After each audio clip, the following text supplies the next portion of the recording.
할렐루야. 우리 한번 옆 사람을 축복하며 인사합시다. 당신은 부활의 산 증인입니다. 우리 한 번 더 축복하며 고백합시다. 증인의 삶을 삽시다. 아멘. 저와 여러분이 1년에 한 번 마주하는 부활 주일로 또 보내고 있지만 단순하게 한 번 지나가는 절기가 아니라 내게 주신 부활의 증인이요 또 증인의 여정으로 살아가야 될 줄 확신합니다. 우리는 예수를 그리스도로 믿는다 이 뜻 안에는 예수님이 나를 위해 십자가에서 피 흘려 돌아가셨고 그 죽음을 이기시고 부활하셔서 지금도 하나님 우편에 앉아 계시며 성령을 보내시어 우리를 구원하셨다는 뜻이 들어있는 줄 확신합니다. 결국 이 네 가지 언약으로 붙잡을 때 내가 구원받은 자의 확신을 가지며 또 이 네 가지의 언약이 우리 인생의 전체를 견인하는 하나님의 말씀이요 하나님의 사랑이요 끊을 수 없는 하나님의 은혜인 줄 확신합니다. 그래서 우리는 날마다 이 근본 언약을 붙잡고 살아가야 합니다. 우리가 삶을 살아갔는데 대단하게 하지 않아도요 그냥 밥 먹고 잠 잘 자고 일 잘하고 또 공부 열심히 하고 사실 그게 진짜 축복인데 모르거든요. 그냥 평범하게 생각해요. 밥 잘 먹고 잘 자는 거 뭐 당연한 거 아닌가 하지만 건강을 잃어본 사람은 분명히 압니다. 잘 먹는 게 얼마나 큰 축복인지요. 또 건강을 잃어본 사람은 압니다.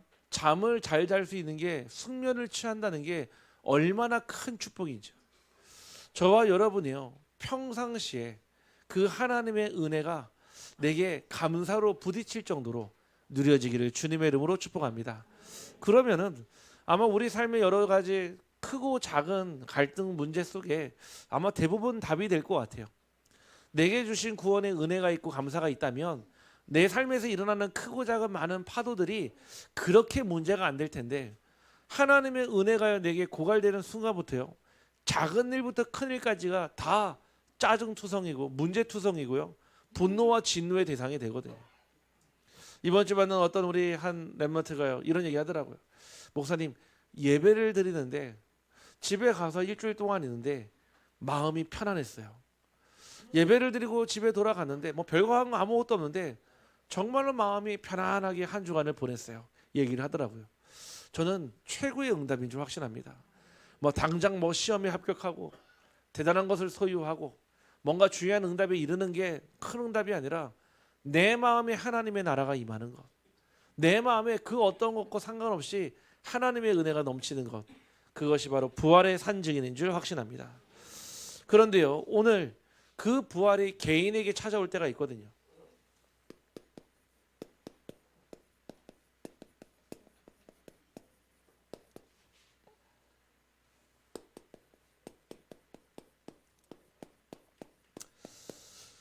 보고 들은 것의 증인이 되리라. 우리가 잘 알고 있는 본문의 내용입니다. 하나님께서 바울을 부르실 때 딱 그 장면이거든요. 우리가 한 몇천 번, 몇만 번 들을 수도 있습니다. 근데 저는 이 부르시는 장면을 볼 때마다 그때가 늘 새로워요. 저도 이 본문을 가지고 적어도 설교를 한 20번 이상을 했는데도 20번 볼 때마다 새로운 게 보여져요. 저와 여러분이요 하나님이 증인으로 부르셨는데 오늘 일부 말씀을 통해서는 부활의 산 증인으로 부르셨습니다. 여러분은 어떤 부활의 증인이십니까? 네 가지의 언약을 분명히 그 안에 부활 속에 담아두셨다고 했습니다. 바로 첫 번째는 성육신입니다. 요한복음 1장 14절 말씀에 보니까요 말씀이 육신이 되어 우리 가운데 거하심에 우리가 그의 영광을 보니 아버지의 독생자의 영광이요 은혜와 진리가 충만하더라. 말 그대로요 하나님의 말씀이 육신이 되어 요한복음 1장 1절에 보니까요 하나님이 말씀이고 말씀이 곧 하나님이라 하셨어요. 여러분들이 말씀을 대할 때요 하나님의 말씀으로 음성으로 듣기를 주님의 이름으로 축복합니다. 비록 제가 하나님은 아니지만요 제가 이 자리에 서서 여러분에게 말씀을 전달하는 이유는 제 모습이 보이지 않아야 돼요. 아, 오늘 목사님이 넥타이를 빨간색을 맸구나. 아, 오늘 목사님이 가르마를 왼쪽으로 탔구나. 그게 보이면 안 됩니다. 저는요, 이 자리에서 말씀만 심부름할 뿐이고요, 제 너머에 하나님께서 여러분에게 오늘 꼭 주셔야 될 생명의 양식을 나의 언약으로, 나의 부활로 듣기를 간절히 소원합니다. 사람이 보이기 시작하면요, 사람의 음성으로 들려요. 아, 그냥 목사님 얘기하시네, 목사님 말씀하시네, 아, 목사님이 이런 얘기 하시는구나로 들려요. 왜냐? 앞에 있는 제가 보이니까요. 분명 성경 말씀이요, 하나님이 곧 말씀이고 말씀이 곧 하나님인데 그 말씀이 육신이 되어 이 땅에 오신 거거든요. 예수 그리스도는 누구십니까? 바로 십자가에서 인류의 모든 죄를 담당하고 끝내신 분이십니다. 요한복음 19장 30절에요, 다 이루었다. 무슨 뜻이냐? 나는 마침표다라는 뜻이에요. 모든 글을 쓰고요, 마지막에요, 딱 점을 찍거든요. 왜 찍습니까? 더 이상 쓸 글이 없다라는 얘기예요. 나는 마침표다, 이 얘기는요, 이제 모든 문제가 끝났다라는 뜻입니다. 근데 우리는 입장에서 보면은 아직 문제 남아 있잖아요. 내면의 문제, 외적인 문제, 경제의 문제, 배우자의 문제, 자녀의 문제, 아직 남아 있는 문제 있는데 왜 예수님은 다 끝났다고 뻥치십니까? 아니에요. 잘 보십시오. 하나님의 입장에서는 이미 다 끝냈어요. 하나님은요, 과거와 현재와 미래의 주인이에요. 과거에도 함께 하셨고, 태초전에도 함께 하셨고, 현재도 함께 하시고, 미래도 함께 하세요. 하나님은 다 알고 계세요. 전지전능하세요. 그러면 하나님 입장에서는요, 이미요, 처음부터 끝을 알고요, 요한복음 19장 30절에 그 끝을 말씀하신 거예요. 지금 당장 너희는 환난을 당하나 강하고 담대하라, 내가 세상을 이기었노라. 하나님은요, 끝을 알고 여러분을 부르신 거예요. 우리는 자꾸 과정에 속아요. 왜 나만 안 됩니까? 아니, 우리 그러잖아요. He can do, she can do, why not me? 아니, 저 사람도 되고 이 사람도 되는데 왜 나는 안 됩니까? 다 응답 받는데 왜 나는 응답 못 받습니까? 왜 나는 주저앉아 있고 왜 나는 늘 제자리 걸음 같은? 아니에요. 착각하시길 말을 바랍니다. 사람들은요, 눈에 보이는 걸 보고 여러분의 현주소를 물어봐요. 아, 네가 그것밖에 없구나. 네가 이 정도 됐구나. 너는 이만큼이나 가졌구나. 십자가의 예수 그리스도는 여러분에게 그 어떤 조건도, 그 어떤 상황도 묻지도 따지지도 않고 다 이루신 그리스도가 여러분의 주인인 줄 확신합니다.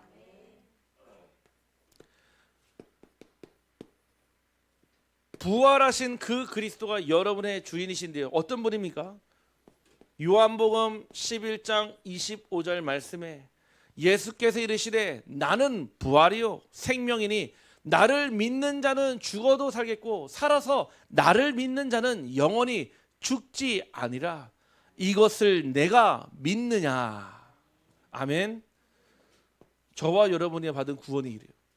죽은 자도 살리시는 것이 그리스도의 부활이요, 살아있는 자의 그 부활은요, 영원히 죽지 않은 영생의 부활인 줄 확신합니다.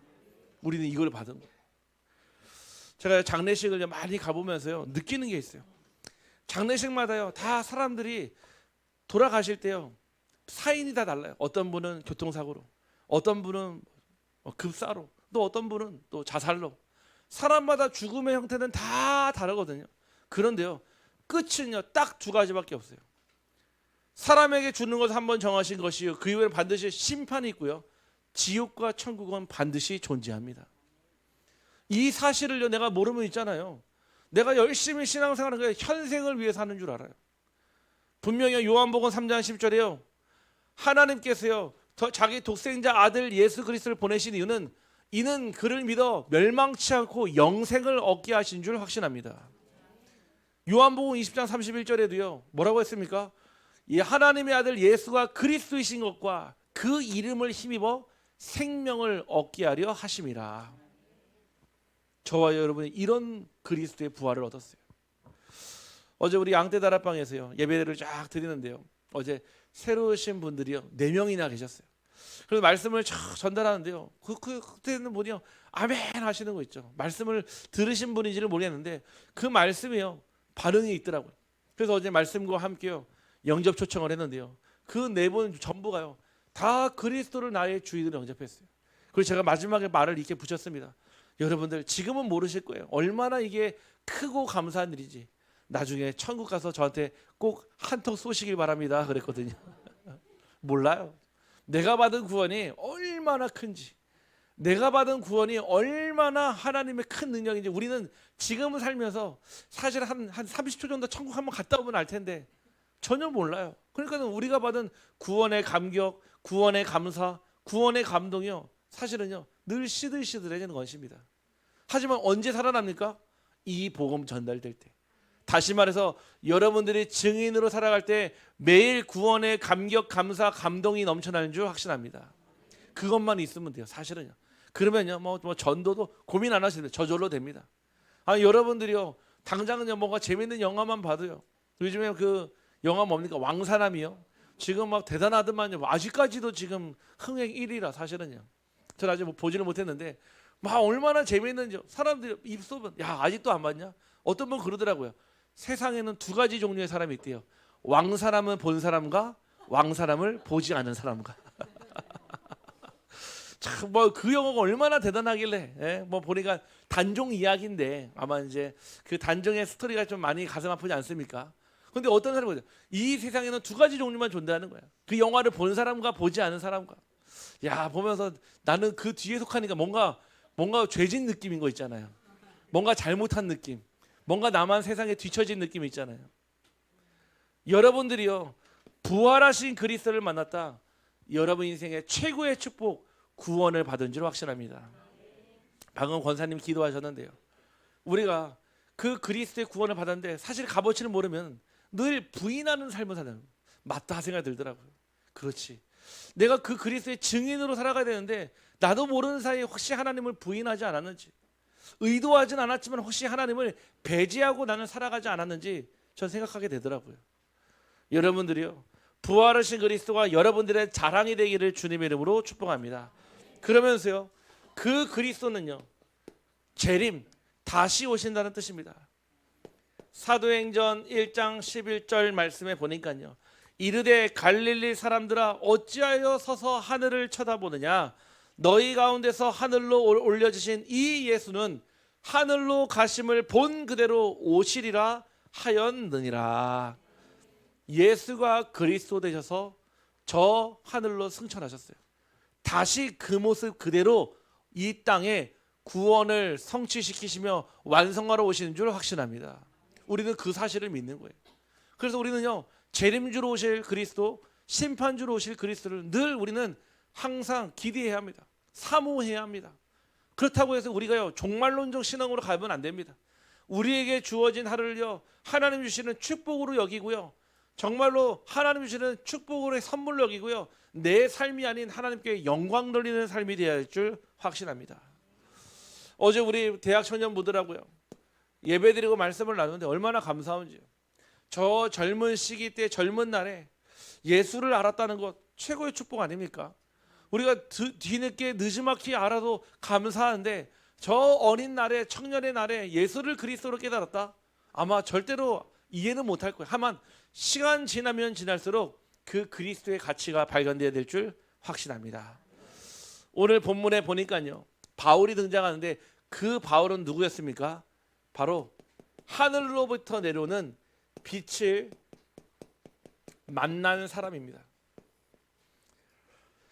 하나님이요 그 빛을 쫙 주는데 주변에 있는 많은 사람들도 그 빛을 보았거든요.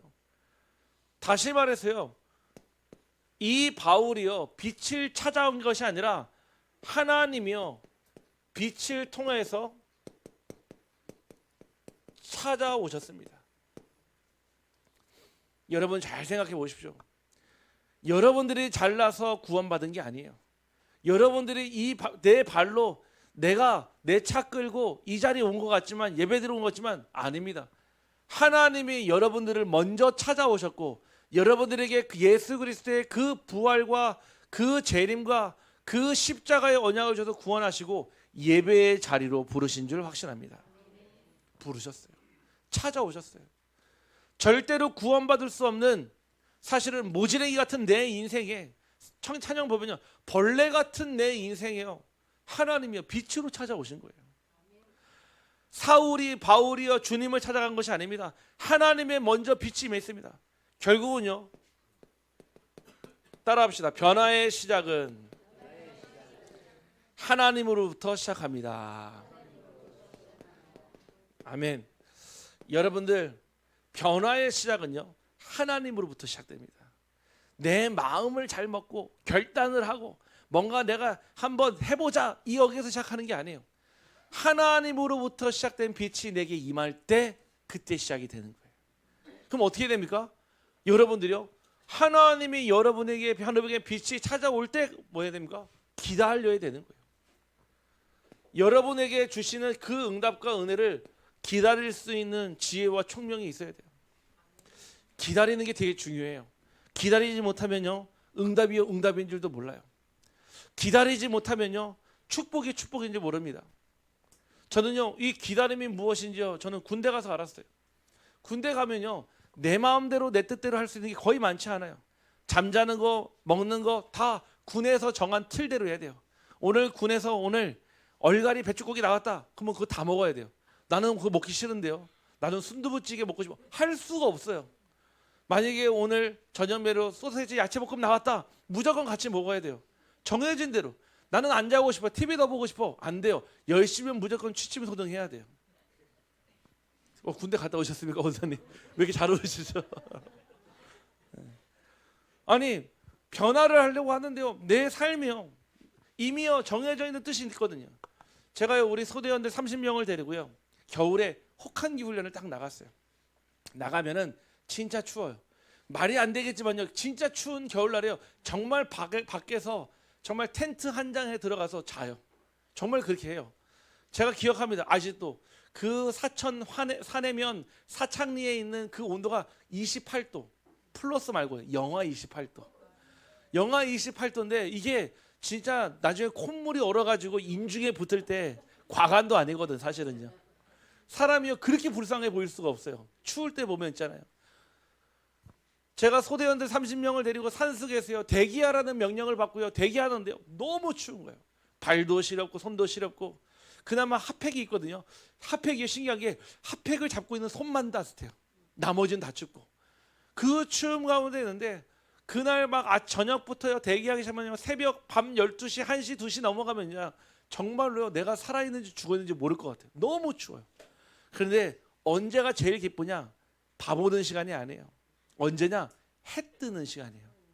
저는 해가 그렇게 따뜻한 줄 몰랐어요. 정말로 밖에서 자본 적이 없으니까요. 해가 딱 뜨기 시작하는데요 정말로 그 햇빛의 열이요 그 마치 내 피부 깊숙이 안쪽에 내 영혼에요 스며드는 것 같아요. 제가 그때 알았거든요. 기다릴 때 응답이 온다는 거를요. 아무리 제가요 막 발 동동 구르고 기도한다고 해서요 해 뜨는 시간에 1시간 땡겨질까요? 불가능해요. 내가 아무리 막 부르짖고 막 모르겠습니다. 히스기야의 기도처럼 해와 달아 멈추어라 기도한다 할지라도요 하나님의 때는 하나님의 시간표대로 지나갑니다. 여러분이요 그 하나님의 시간표에 여러분의 삶의 시간표를 맞추기를 주님의 이름으로 축원합니다. 때가 이름에 때가 참에 성경에 있는 말들이에요. 내 때에 맞추는 것이 아니라 하나님의 때에 맞춰야 되는데 우리는 자꾸 내 때에 응답받기를 원한단 말입니다. 구원의 변화는 하나님으로부터 시작되기를 주님의 이름으로 축복합니다. 그러면서요 빛을 만나니까요 빛이 어디로 와서 들어왔습니까? 나의 영혼에요 딱 도달하게 됩니다. 사울아 사울하고 부르시거든요. 분명히요 이 바울을 부르실 때요 하나님은 모든 걸 알고 부르시는데 사울의 겉사람에게 부르신 거 아니라 사울의 깊은 영혼에게 질문하십니다. 사울아 사울아 왜 나를 핍박하느냐 물으시거든요. 여러분의 말씀이요 여러분의 귀에만 머물지 않고 여러분의 마음과 생각에만 머물지 않고 여러분의 영혼 속에 들려지기를 주님의 이름으로 축복합니다. 영혼에 담긴 거는요 이거는요 평생 가요. 여러분 영혼 속에 담겨져 있는 상처도 있거든요. 우리가 사실은요 뭐 성폭행이라든지 이런 성 관련되어 있는 그런 범죄를요 영혼의 범죄라고 얘기합니다. 왜냐하면은 그 상처가 굉장히 오래 가는 게 아니라 평생 가기 때문에 그래요. 그래서요, 그런 문제에 트라우마가 있으면요, 평생을요 그 문제의 트라우마 때문에 PTSD로 시달려요. 사실은요. 그래서 저는 그 피해자들 예전에 만나 사역하면서 제 마음에, 야 진짜 그 하루가 이분에게 없었다면 이분이 이렇게 살지 않았을 텐데, 이런 생각이 들더라고요. 여러분에게 하나님의 말씀이요, 영혼에 각인되기를 주님의 이름으로 축복합니다. 그런데요, 영혼에 들려지기 시작하니까요, 그 오래된 정말 해결할 수 없는 그 상처도요, 하나님이요 치유하시고 말씀으로 재조명하시며 재해석하게 하시고 다시 재도전하게 하시더라고요. 저와 여러분이 이 빛을 만나 새로운 여정을 가는 응답이 있기를 간절히 원합니다. 빛은 무엇입니까? 여러분의 인생, 우리의 인생을요, 스톱, 멈추게 합니다. 사울이 땅에 엎드러졌다고 했습니다.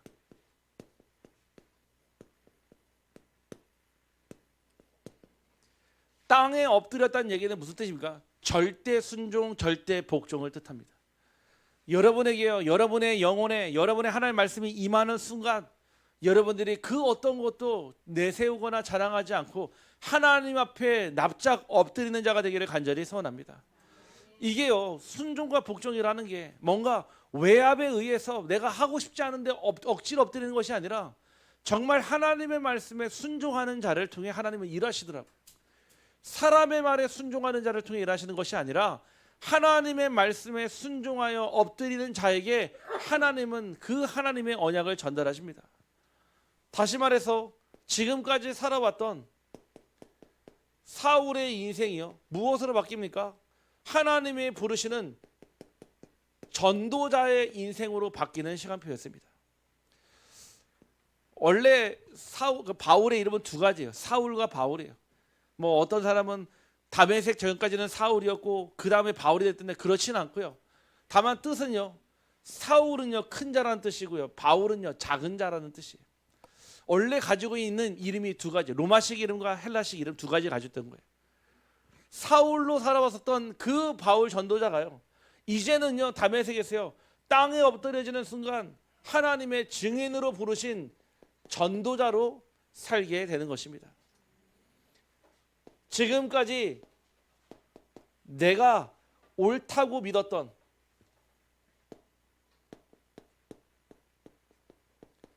내가 지금까지 옳다고 믿었던 것을 완전히 하나님 앞에 무너뜨리고 내려놓는 시간이 되는 것입니다. 여러분들의 인생이요, 진짜 하나님의 말씀을 듣고 하나님의 음성이 들려지면요, 그때부터는요 내가 옳다고 주장했던 거, 우겼던 것이요 다 바뀌게 됩니다. 번호가 잘못됐습니다. 네, 다시 바꾸겠습니다. 네, 1, 2, 3번입니다. 네. 뭐가 많이 틀린 것 같은데요. 네, 인생, 네, 빛, 인생을. 네, 요게 2번입니다. 2번. 네. 자, 내가 옳다고 여겼던 모든 것이요, 그때요 언제 바뀌냐? 그리스도를 만나고 나서요. 우리는요 자꾸 내가 옳다고 생각해요. 내가 지금까지 살아온 삶이 다 맞다고 착각해요. 그래서 어떤 사람은 대화하면요, 대화가 안 되는 사람이 있잖아요. 아, 내가 얘기하는 게 무조건 맞아, 내가 얘기하는 게 무조건 진리야.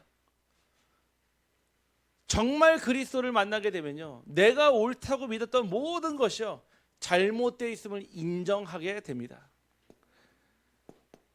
두 번째는요, 결국 이 빛은, 우리 실수를 많이 하네요. 세 번째입니다.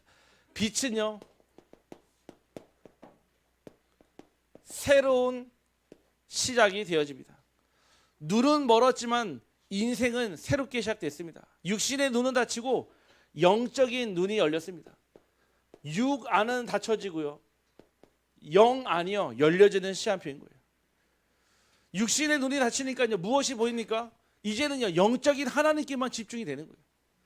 아니, 많은 신체 부위 중에서 예수님이요, 하나님이요, 차라리 못 걷겠다, 아니면 뭐 손을 못 쓰겠다, 입을 멈추겠다 하면 되는데 눈을 감췄을까요? 사람은요 눈으로부터 모든 정보를 70%를 받아들여요. 그래서 우리가 듣지 못하고 말하지 못하는 청각 장애인보다도 시각 장애인이 훨씬 더 중증 장애인의 이유는 정보를 받아들이는 체계가 다르기 때문에 그래요.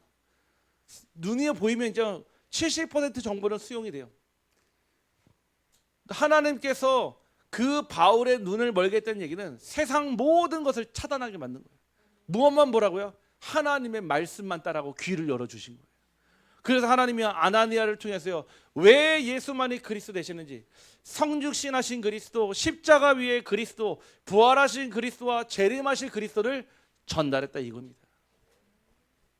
결국은요, 그 가운데요, 하나님이요, 영적인 눈을 뜨게 하셔서 나의 인생이 이제 하나님이 원하시는 인생으로 바꿔주시는 거죠. 두 번째, 그는 어땠습니까? 하나님의 음성을 듣는 사람으로 바꿔주셨습니다. 하나님은요, 분명히 여러분을 부르실 때요, 이름을 부르십니다. 사울아 사울아 그랬거든요. 무슨 말이냐? 하나님이 여러분을요, 그냥 대충 인간아 사람아로 부르는 게 아니에요. 여러분의 이름을 알고 계신다는 뜻이에요. 여러분, 사울의 이름을 불렀다는 얘기는요, 정확하게 사울이 누군지, 앞으로 어떻게 해야 하는지요, 정확한 답을 가지고 있었다는 뜻입니다. 인격적으로 이 사울을 부르시고요. 두 번째는요, 이 음성이 들리는 순간 바울이 가지고 있었던 질문이 바뀌었습니다. 읽어보신 분은 아시겠죠? 8절에요. 뭐라 했습니까? 주님 누구십니까? 가장 먼저요, 분명히 딱 빛이 임했는데요, 소리가 들렸는데요, 이 바울이 제일 먼저 했던 하나님께 질문이요, 주여 주님 누구십니까? 누구십니까? 그때 하나님 얘기하시죠. 뭐라고 하십니까? 네가 핍박하는 예수라 그러거든요. 하나님의 음성을 딱 듣고요, 질문이 바뀌어버렸어요. 뭐라고 하십니까? 두 번째, 바로 무엇을 하리까? 8절 10절. 우리가 그리스도를 만나고요, 질문이 바뀌는 거예요. 처음에는요, 예수가 그리스도인데 그 그리스도가 누구십니까? 라고 시작이 됐다면, 하나님의 음성을 듣는 그 순간, 주여 우리가 무엇을 하리까? 여러분의 인생이 그리스도로 질문이 바뀌기를 간절히 소원합니다. 이래야 되는 거예요. 저는 이 질문에 오늘 주목했어요. 아, 그렇구나. 그냥 너무 신기한 그 하나님을 누구십니까? 물어봤다면, 그 하나님이 누군지 아는 그 순간요, 내가 무엇을 해야 될지 나온다는 거예요. 다시 말해서 여러분들이요, 내가 누구인지 정체성을 알게 되면은 내가 무엇을 하며 살아가야 되는지요, 사명은요 저절로 나오게 돼 있습니다. 그래서 우리 레멘트들이요, 우리 후대들이요, 아, 내가 무엇하며 살아야 되지? 난 무슨 일 해야 되지? 나는 뭐 전공해야 되지? 나의 정체성만 알게 되면 저절로 나오는 것이 바로 그 다음 사명입니다. 그래서 우리 후대들이요, 은혜 받는 자리에, 우리 후대들이요, 은혜가 넘치는 자리에, 우리 후대들이요, 은혜가 풍부한 자리에 갈 수 있도록 기도하고 안내하기를 주님의 이름으로 축복합니다. 질문이 바뀌니까요, 그때부터요, 이 바울은요, 하나님의 말씀이라면 내 모든 기준을 내려놓고요, 순종의 길로 갑니다. 뭐라고 말씀하세요? 10절에요. 알려주십니다. 어디로 가라고요? 다메섹으로 가라. 하나님께서요, 바울에게 제일 첫 번째 준 그 선교지 어디입니까? 다메섹이에요. 자기가 눈 멀었던 곳, 자기의 인생이 새롭게 시작하던 곳. 하나님은 여러분들이요, 그 질문이 바뀌는 순간 정확한 답을 주십니다. 여러분 가운데 혹여 방황하거나 내가 무엇을 해야 하는지, 어디로 가야 되는지 정말 하나님께 질문하시는 분이 있다면 하나님께 질문하시길 바랍니다. 무엇이라고? 내가 무엇을 하리까? 여러분들이 하나님의 음성을 듣고 순종한다면 반드시 여러분의 인생의 방향을 허락하실 줄 확신합니다. 세 번째는, 결국 그는요, 증인으로 사는 사람이 되었습니다. 하나님이 택하셨습니다.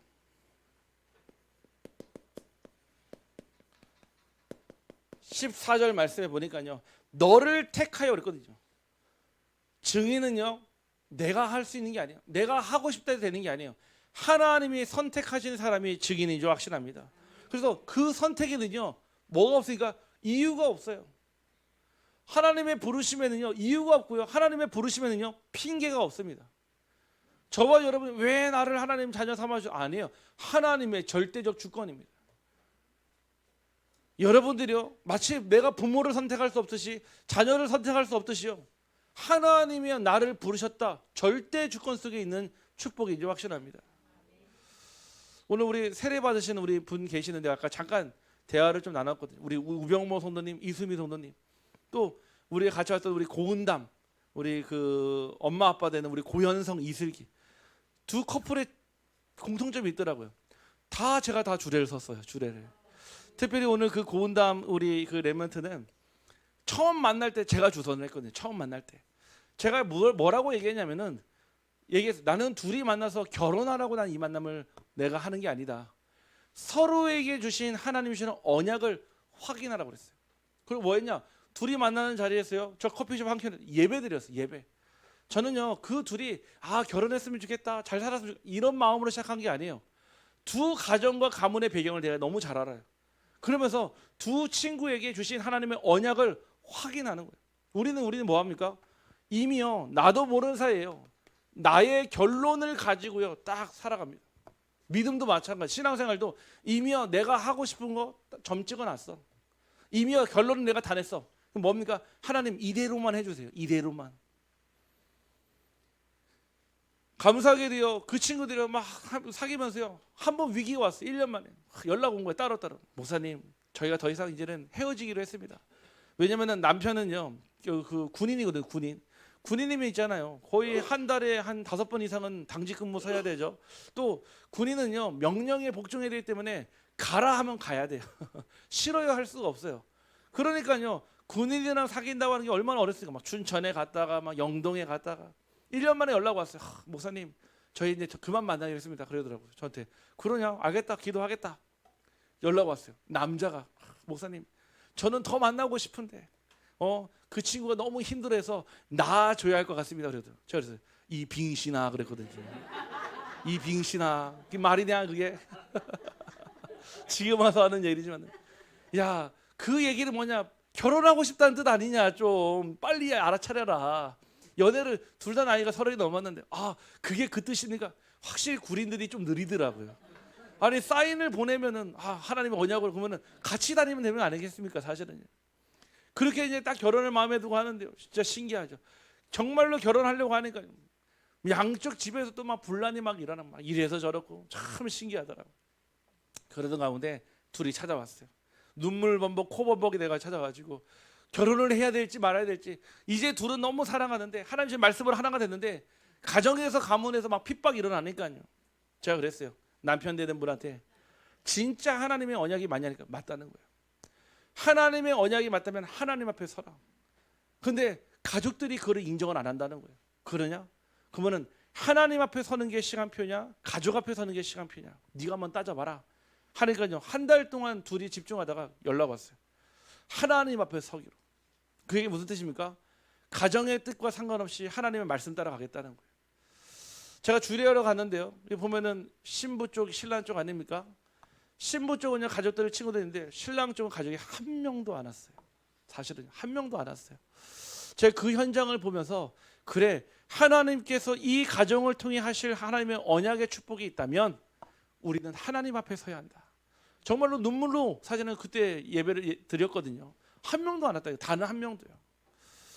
그날 이후로 이 가정이 하나님이 언약이 세워지고요, 하나님께서 이 둘을 축복하기 시작하는데 모든 가정에 인정할 수밖에 없도록 하나님이 인도하시더라고요. 감사하면서 이 아이를 낳는데 이 아이가 두 가정을 양 가정 가문을 살리는요, 하나님의 응답의 통로에 천사가 됐더라고요. 할렐루야. 그래서 오늘 이제 아이 낳고 이제는 인천으로 발령이 났거든요. 인천으로요. 그런데 우리 교회 강단을 계속 따는데 유아 세례를 우리 교회에서 꼭 받고 싶다는 거예요. 그래서 오늘 와가지고 유아 세례를 받았습니다. 저는요 이 과정을 쭉 보면서 우리가 결론을 낸 거 우리의 결론으로 끝납니다. 하지만 하나님의 결론을 아는 것 날마다 하나님 앞에 서게 하실 줄 확신합니다. 여러분도 그러시길 바랍니다. 여러분들이 사람 앞에 서면요 챙길 게 너무 많아요. 체면도 챙겨야 되죠. 여러분들이요 그것도 위장해야 되죠. 변장해야 되죠. 그러다 환장한다니까요. 나도 모르는 사이에 사람 앞에 서려면 늘 항상 포장해야 되잖아요. 사실은. 그런데요 하나님 앞에 서면요 네 쌩얼이어도 상관없습니다. 여러분들 하나님 앞에 서면요 파자마 차림이어도 상관없어요. 여러분들이 오직 그리스도 앞에 서기를 간절히 소원합니다. 결국 하나님이 택하신 이유를 발견하게 되는 거죠. 하나님이 택하신 이유가 발견되니까요 어떻게 하십니까? 여러분으로 하여금 하나님의 역사를요 보고 듣게 하십니다. 14절 말씀이요 여러분을요 증인으로 세우시는데요 뭐라고 말씀하셨냐? 그가 또 이르되 우리 조상들이 하나님이 너를 택하여 너로 하여금 자기 뜻을 알게 하시며 그의 의인을 보게 하시고 그 입에서 나오는 음성을 듣게 하셨으니. 경험 없는 증인은 없어요. 여러분들이요 하나님 앞에 결단을 하고 하나님 주신 응답을 체험하면 있잖아요 반드시 후대들에게요 응답의 증인 되게 하십니다. 여러분들이요 이 응답 가지고 있으면요 나중에요 증인의 여정을 가게 돼요. 처음에 선택은 어려워요. 아까도 어렵겠죠. 내가 부모의 뜻을 저버리고 가정의 뜻을 저버리고 결혼을 한다. 사실은 환영받지 못한 결혼 누가 하고 싶어 합니까? 안 하고 싶잖아요. 어떻게든 설득해서 어떻게든 타협해서 어떻게든 왜 이유가 뭐냐? 예배식으로 한다는 이유예요. 우리 종교는 예배가 아닌데 교회가 아닌데 왜 예배식으로 하냐? 그 예배식으로 하냐 안 하냐 그 차이인 거예요. 사실 우리 대충 그냥 얼렁뚱땅 그냥 타협하고 넘어가잖아요. 저도 그런 그 결혼식 자리 초대받은 적 있거든요. 저한테 그러더라고. 목사님 주례를 3분 만에 3분 만에. 아니 제가 주례를 어떻게 3분 만에 합니까? 요즘 다 그렇게 한다는 거예요. 아무리 생각해도 축복하면 5분인데 3분 만에 어떻게 주례합니까? 이거는 하지 말라는 얘기예요. 하지 말라는 얘기. 전에 우리 우명명 우리 이수미 선생님 할 때도 그 결혼식 똑같이 얘기하는 거예요. 목사님 주례 몇 분 할 거냐는 거예요. 제가 어떻게 합니까 그랬거든요. 짜여진 시간이 얼마고 막 쭉 얘기하더라고요. 네 알겠습니다. 하나님의 은혜대로 했거든요. 하나님의 은혜대로인데 나중에 뭐라 하겠습니까 사실은. 요즘에요 결혼을 하는 게 아니라 결혼을 해치운다 하잖아요. 우리 교회 우리 결혼하실 분들은 기억하시 바랍니다. 주례 시간 적어도 30분 주시길 바랍니다. 네, 30분은 해야 되지 않겠습니까? 구원받는 그 날인데요. 하나님께서 여러분들을 증인의 여정으로 인도하시는데요. 반드시 보게 하시고 반드시 듣게 하신다고 그랬어요. 그 일에 여러분들이 산 증인이 되기를 주님의 이름으로 축복합니다. 결국은요. 여러분들이 반드시 증인으로 여러분을 세우실 겁니다. 여러분들이 싫어도 끌고 갈 것이고요. 여러분들이 안 간다고 버텨도 하나님은 여러분의 그 환도를 쳐서라도 끌고 가실 겁니다. 하나님은 그런 분이세요. 하나님은 여러분을 그냥 대충 포기하고 그래 너는 그렇게 살아라 그런 분 아닙니다. 끝까지 여러분들이 증인 될 때까지요 여러분의 삶을요 몰아붙일 겁니다. 여러분의 삶을요 휘몰아칠 겁니다. 왜냐? 그래야 증인 가야 되니까요. 아니 이 바울이 얼마나 사실은요 고집이 강했으면요 하나님이 직접 나타났잖아요. 그래서 나중에 사도라 부르는 이유도요 하나님을 직접 본 예수님을 직접 본 사람을 사도라고 하잖아요. 그래서 나중에 사도라는 칭함을 있는 어휘가 하나님이 직접 찾아오셨기 때문에 그런 거예요. 여러분들도요 하나님이 직접 찾아오시기 전에 증인으로 세워지기를 주님의 이름으로 축복합니다. 여러분이요 뭔가 병원에서요 큰 병을 고침을 받았어요. 제가 우리 지난번 말씀을 드렸죠. 이 친구가 그 친구예요. 눈이 보이지 않는 시각 장애인인데 눈이 보인다니까요. 하나님의 은혜로. 결혼할 때도요 의사가 그랬어요. 나중에 아이가 태어날 때 시각 장애인으로 태어날 수도 있다고. 근데 하나님 앞에 언약 붙잡고 렘넌트에 언약 붙잡고 낳는데요 애가 너무 잘 보여. 얼마나 이쁜지요. 원래 대부분 이렇게 머리에 찬물 닿으면 막 싫어하거나 울어야 되는데 울지도 않더라고요. 그래서 울 줄 모르나 하니까 아까 울려봤거든요. 다 잘 울더라고요. 하나님이 주신 증거가 있으니까요 어떠한 역경에도 이겨낼 수가 있는 겁니다. 여러분들이요 만약에 병원에 나오면서요 뭔가 큰 병을 고침을 받았는데 정말로 좋은 의사 만나서 좋은 병원에 치료받았다. 여러분 나오면서 입 꽉 다물고 나오겠습니까? 아니겠죠. 가족에게 말하고요, 친구에게 말하고요, 심지어 아마 택시 타셔도 얘기할걸요. 왜냐? 내가 치유받았으니까요. 가족에게 말하고 친구에게 말하고 뭐라면 나 살아났다. 이것이 전도예요. 내가 살아난 이야기를 하는 게 전도고요. 내가 그리스도를 만나고 이렇게 인생이 바뀌었다라고 얘기하는 게 전도입니다. 여러분이 살아나는 그 이야기, 여러분을 만난 그 그리스도 전달하는 증인 되기를 주님의 이름으로 축복합니다. 그래서 전도는요, 어려운 것이 아니에요. 내가 만난 그리스도 얘기하는 거예요. 내가 만난 하나님 얘기하는 거고, 내가 살아난 얘기하는 게 전도란 말이에요. 이번 주 한 주간 분명 여러분의 현장에 이 부활의 이야기가, 부활의 이 스토리가 필요한 사람을 만나게 되실 겁니다. 꼭 그 사람들에게 여러분이 살아난 그 얘기 들려주시기를 주님의 이름으로 축복합니다. 살아계신 하나님 감사합니다. 오늘도 말씀을 통해 우리가 보고 들은 것에 증인으로 부르심을 받았음을 깨닫게 하심에 감사를 드립니다. 다메섹 도상에서 사울을 만나주시고 그의 인생을 변화시키신 것처럼 오늘 우리의 삶도 새롭게 하여 주옵소서. 우리가 주님을 분명히 보고 주의 음성을 분명히 듣게 하시며 그 은혜를 붙잡고 살아가는 참된 증인 되게 하여 주옵소서. 두려움과 환경에 묶이지 않게 하시고 삶의 현장에서 담대히 복음을 전하는 부활의 증인으로 서게 하여 주옵소서. 우리의 가정과 일터와 모든 만남 속에서 예수 그리스도를 나타내는 삶이 되게 하실 줄 믿사옵고 오직 하나님께 영광 돌리는 인생 되게 하여 주옵소서. 모든 것을 주님께 맡겨드리며 살아계신 예수 그리스도의 이름으로 기도하옵나이다. 아멘.